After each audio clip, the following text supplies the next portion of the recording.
ધ્રોલના ભૂચરમોરી ખાતે શહીદોને શ્રદ્ધાંજલિ આપવા વિશેષ કાર્યક્રમ। ધ્રોલના ઐતિહાસિક ભૂચરમોરી મેદાન ખાતે શીતળા સાતમના પવિત્ર દિવસે શહીદ શ્રદ્ધાંજલિ કાર્યક્રમનું આયોજન। અકબર બાદશાહ સામે જામ સતાજીએ લડેલું ભૂચરમોરીનું યુદ્ધ ગુજરાતના ઇતિહાસના મહત્વના યુદ્ધોમાં સામેલ ભૂમિ, સંસ્કૃતિ અને આશ્રિતોના રક્ષણ માટે હજારો વીરોએ શહીદી વહોરી। ભૂચરમોરીના શહીદોની સ્મૃતિમાં દર વર્ષે શહીદ શ્રદ્ધાંજલિ કાર્યક્રમ યોજાય છે। ભૂચરમોરી ખાતે પૂર્વ મુખ્યમંત્રી નરેન્દ્ર મોદી સહિત અનેક મહાનુભાવો શ્રદ્ધાંજલિ અર્પી ચૂક્યા છે। આનંદીબેન પટેલની સરકાર દરમિયાન ₹11 કરોડના ખર્ચે ભૂચરમોરી ખાતે શહીદ વનનું નિર્માણ કરાયું। સવારે 8 વાગે અશ્વદોડ અને ઘોડેસવારી સ્પર્ધાનું આયોજન। મારું નામ ડૉક્ટર જયેન્દ્રસિંહ જાડેજા છે। ભૂચરમોરી શહીદ સ્મારક ટ્રસ્ટ સ્થાપક છું અને અખિલ ગુજરાત રાજપૂત યુવા સંઘ સાથે અમે બધા જોડાયેલા છીએ। આજરોજ આપણે સૌને આમંત્રણ આપવાનું કારણ એ છે કે આગામી 3 સપ્ટેમ્બર 2026ના રોજ શીતળા સાતમના દિવસે ભૂચરમોરી શહીદ શ્રદ્ધાંજલિ કાર્યક્રમનું આયોજન કરવામાં આવ્યું છે ભૂચરમોરી મેદાન ધ્રોલ ખાતે।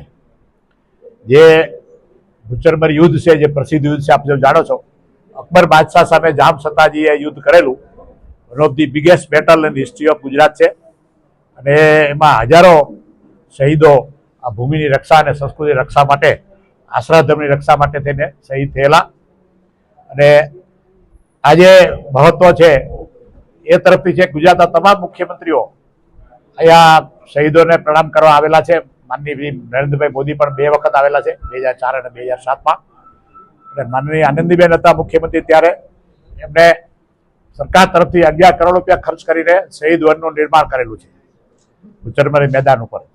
એટલે આજે એક બહુ ઇમ્પોર્ટન્ટ મોન્યુમેન્ટ છે, એનો ઇતિહાસ લોકો જાણે અને પ્રેરણા લે, એમાંથી વીરભૂમિને પ્રણામ કરે અને વીરભૂમિને યાદ કરીને ઇતિહાસ, આ ભૂમિમાં આવું મહાન યુદ્ધ થયું છે અને આવા બધા સમર્પણ હજારો અપાણા છે, એની સતત યાદ રહીએ એટલા માટે આ કાર્યક્રમ આયોજન કરવામાં આવે છે। સૌ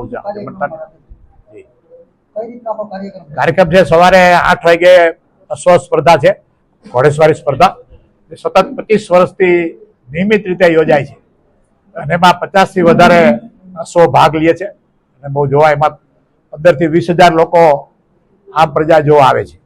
પછી તલવારબાજી સ્પર્ધા છે, કારણ કે આ વીરભૂમિ છે એને અનુરૂપ કાર્યક્રમો છે। અને પછી 10 વાગ્યાથી શહીદ શ્રદ્ધાંજલિ સમારોહનો કાર્યક્રમ હોય છે, જેમાં વિવિધ VIP મહેમાનો આવે છે અને હજારો લોકો એમાં ભાગ લે છે।